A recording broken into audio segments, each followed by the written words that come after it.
Good day, grade 11s, and here we are with our table of contents again, but this time we are doing a custom table of contents. Now, I'm not going to use the same document. I'm using a slightly different one. Going into this section over here, and where do we go to? References.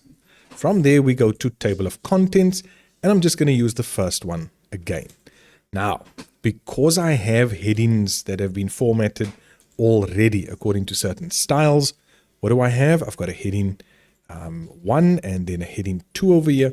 So it automatically pulls that in because this is an automatic table of contents. But now we want to customize this.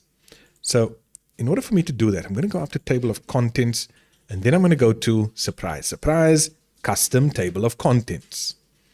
When I click on that, it brings up a dialog box. And this dialog box gives me both a print preview and a web preview. And you can see I can customize what my table of contents is going to look like and how it's actually going to function. So on the left-hand side, you can see we can decide whether we want to show page numbers or not, whether we want to right align those page numbers. We can choose whether we want to change the tab leader, what we want it to be.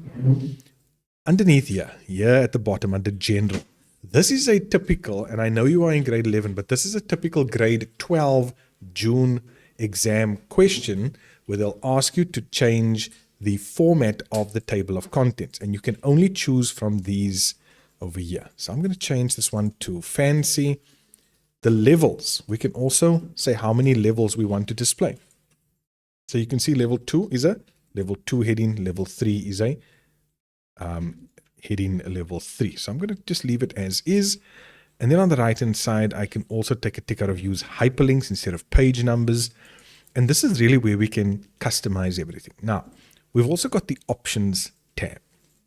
And over here, we've got different styles that can be applied as well. We've got our outline levels.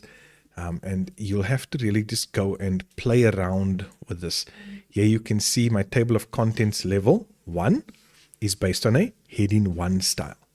So maybe I want to change that and say, okay, well, my table of contents level 1, I want it to be the heading 2 styles. So let's just change that around. Click OK, and that will change what happens here. So now when I click OK, you can see, we click OK, and there my table of contents changes completely. Okay, but this is how we can fiddle around with customizing our automatic table of contents.